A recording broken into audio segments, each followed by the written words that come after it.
प्रधानमंत्री जी की सोच और विचारधारा कि हर माह संपूर्ण देश में 70,000 हमारे नौजवानों को रोजगार के अवसर सर्जन हो पाए। आज तक 6 संस्करणों में 4 लाख रोजगार के अवसर उत्पन्न हो पाए और आज भी अनेक संस्थाओं को ये रोजगार के अवसर उत्पन्न हो पाए। प्रधानमंत्री जी की हमने बात सुनी तो 9 वर्ष में सफर रहा है भारत का, जहां शिक्षा के जगत में, रोजगार सर्जन करने के क्षेत्र में, हर एक क्षेत्र में भारत का एक नया उदय आज हो पाया है।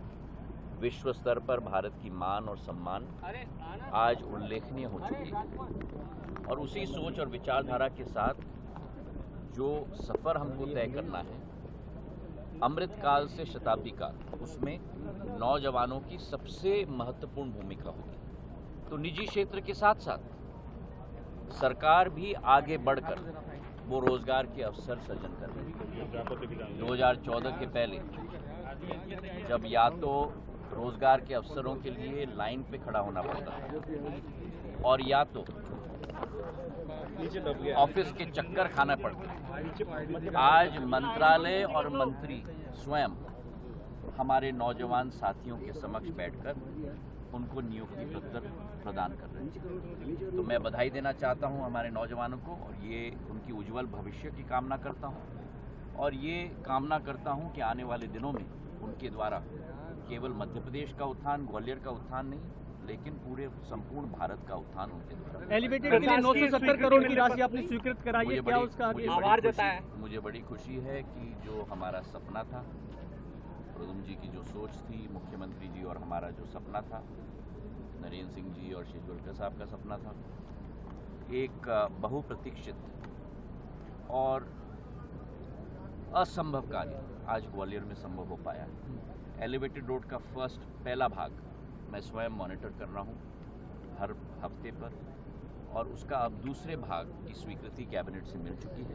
अब उसका टेंडर लगेगा और जल्द से जल्द उसका कार्य भी होगा। और आप लोग देख रहे हैं कि किस तरीके से हम लोग ग्वालियर को बदल रहे हैं। सर, प्रियंका गांधी की विचारधारा एकदम से सिंधिया जी की बदल गई है। चाहूँ तो मैं 15 मिनट उनके सरकार बनाई है जो ना खरीदी भी जा सके ना गिराई जा सके। जो भी हमारे मेहमान आते हैं ग्वालियर, उनका स्वागत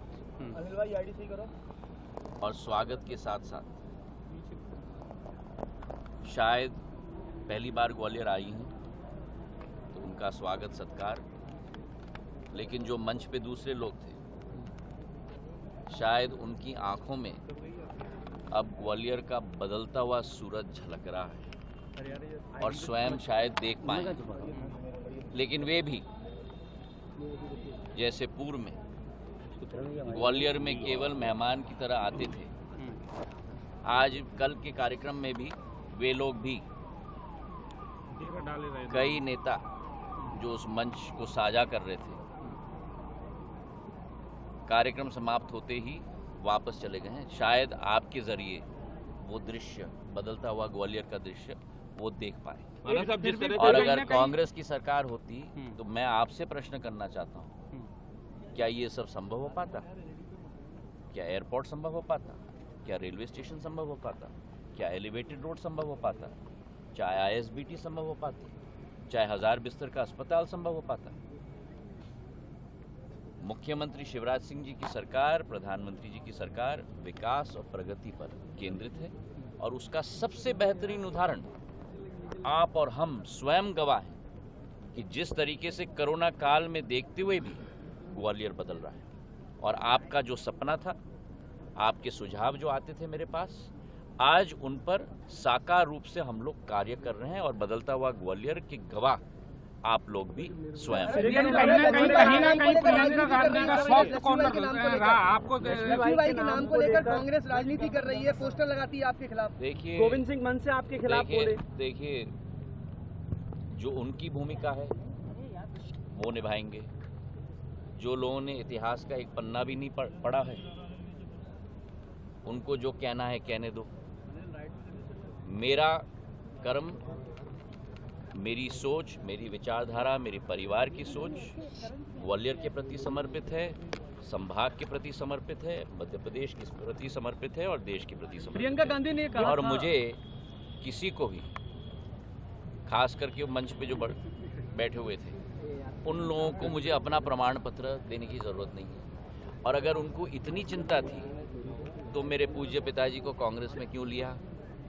अगर इतनी चिंता थी तो मुझे कांग्रेस में क्यों लिया? अब जो आंखों में खटक रही है ना, तो जो भी दुर्भावना है वो मुंह से प्रकट हो रही है। मैंने कभी भी व्यक्तिगत राजनीति नहीं की है और ना मैं करूंगा। उनको अपनी सोच सलामत, मुझे मेरी जनता के प्रति मेरी भावना, मेरे भगवान के रूप में मेरी जनता है, उनके प्रति मेरा समर्पण, उसी के आधार पर मैं काम करूंगा जिस रास्ते पे मेरी आजी अम्मा और मेरे पूज्य पिताजी ग्वालियर चले। चंबल इलेक्शन में बहुत बहुत धन्यवाद। कांग्रेस आगे वाली है, भाजपा जाएगी वाली है। भारतीय जनता पार्टी की है ग्वालियर चंबल संभाग। कांग्रेस ने उपचुनाव में अगर कुछ संभव कर पाया है तो अपना पूर्ण बेस समाप्त कर दिया है कांग्रेस ने। जो 26 सीट पे कांग्रेस थी, आज 16 सीट पे टिक चुकी है। तो किस भाव की आप बात कर रहे हैं? उनको अपना भाव मुबारक। जनता मेरा भगवान है, जनता निर्णय लेगी, जो जनता निर्णय लेगी सिरमाते हैं। हम अपने धर्म और अपने कर्म के कार्य पे चले हैं, विकास और प्रगति के काम पे चले हैं। बहुत बहुत धन्यवाद।